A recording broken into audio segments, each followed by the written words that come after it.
Morning mga kagigil. Start na po tayo ng maggawa ng ating ulamin. Prito muna po natin itong tokwa natin.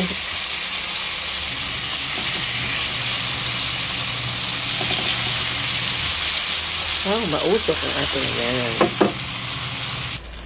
Ayan po, bangus tayo. Ang ganda ng bangus natin. Ayan. Yan po ang ating main ingredients sa ating lulutuin, tochong bangus. Yan. Ingredients natin, bawang, sibuyas, luya, kamatis, at black beans. Ibalik rin na po natin, ang ating mga tokwa. Hindi mo po kailangan siyang lutong-luto kasi sasalang pa natin siya uli mamaya. Yan.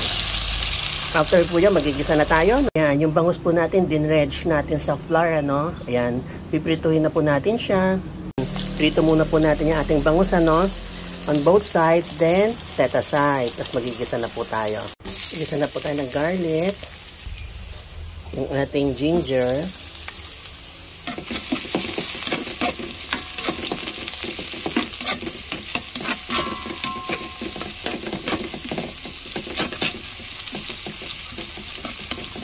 sabihan muna natin mag-release ng aromatics yung ating bawang and ginger, sibuyas, kamatis,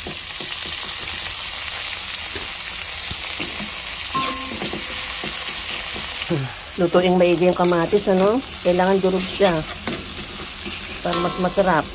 Lambuto po yung ating kamatis. Lagyan na po natin yung ating black beans, ayan. At yung ating fried tofu. Ito po na po natin sandali, ang black beans saka yung tofu natin. Dahan-dahan lang po para hindi masyadong madurog yung ating tokwa. Add po tayo ng water, mainit na tubig. Yan. Then we'll add oyster sauce. Ayan. Pagka oyster sauce, mix lang po sandali,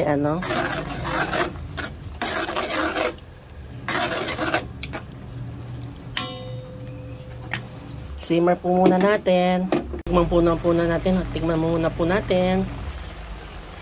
Para mag-a-add tayo or kung may kulang pa. Lagyan tayong magic sarap.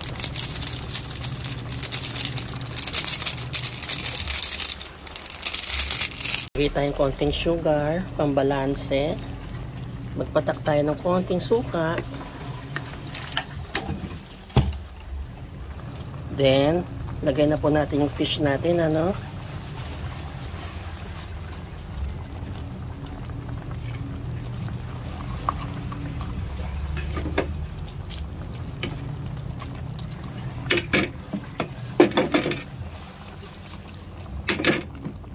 Cover po natin ng sauce para ma-absorb ng fish, kailangan nagaganyan natin. Cover natin ng sauce. Simmer na lang po yan for 5 minutes.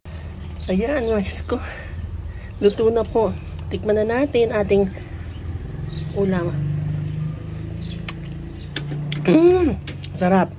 Tochong bangus. Masarap mga kagigil. Kain na tayo.